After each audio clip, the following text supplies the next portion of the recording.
What if I told you that you could retire 25 years earlier than everyone else, without winning the lottery, without a trust fund, and without a six-figure salary? There's a growing group of people doing exactly that. They're not rich, they're not lucky, they just discovered a formula. And today, I'm going to break it down for you. This is called the FIRE movement, financial independence, retire early, and it's exploded across the US, UK, Canada, and Australia over the last decade. The idea is simple on paper: save aggressively, invest wisely, and reach a point where your money works harder than you do. Some people retire at 35, others at 45, but the average FIRE follower, they're aiming for financial freedom by their early 40s. Let's talk about how this actually works, and whether it could work for you. FIRE isn't about being frugal for fun. It's built on one core number, the 4% rule. Here's how it works. If you save enough money that withdrawing just 4% of it every year covers your living expenses, you can theoretically live off that money forever, because your investments keep growing faster than your spending. So the real question becomes, how much do you need? Take your annual expenses and multiply by 25. That's your FIRE number. If you spend $40,000 a year to live comfortably, you need $1 million invested. Spend $25,000 a year, you only need $625,000. This is why so many FIRE followers focus less on earning more and more on spending less. Every dollar you don't spend today is a dollar that doesn't need to be earned in retirement. The FIRE strategy usually stands on 3 pillars. Pillar 1. Savings rate. The average person saves 5 to 10% of their income. FIRE followers save 40, 50, even 70%. The higher your savings rate, the faster you reach financial independence, sometimes in under 10 years. Pillar 2. Low-cost index investing. Most FIRE followers don't pick individual stocks or chase hot trends. They invest in broad market index funds, steady, diversified, low-fee, and let compound growth do the heavy lifting over decades. Pillar 3.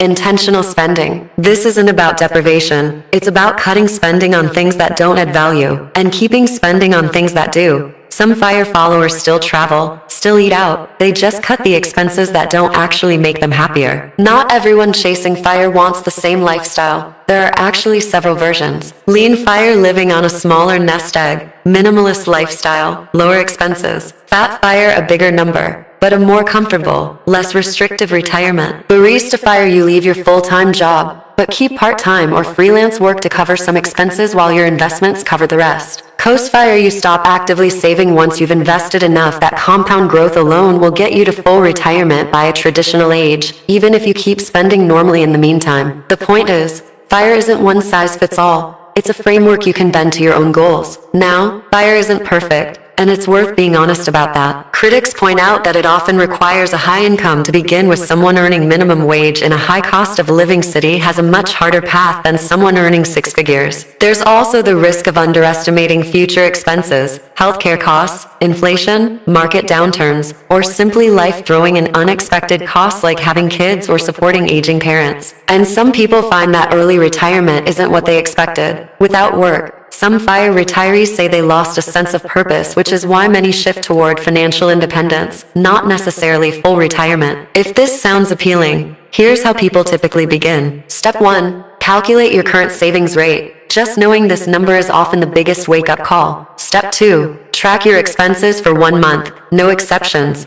You'll usually find at least 1 or 2 categories you can cut without missing much. Step 3. Open a low-cost investment account and start automating contributions, even if it's small at first. Step 4. Calculate your FIRE number using the 25x rule, so you have a real target instead of a vague goal. FIRE isn't about extreme sacrifice forever. It's about making a few deliberate choices now, so you have far more choices later. Financial independence isn't reserved for the wealthy or the lucky. It's a math problem, and like any math problem, it has a solution. If you found this useful, let me know in the comments what your FIRE number would be. And if you want a full breakdown of how to calculate your own path to financial independence, that's coming in the next video.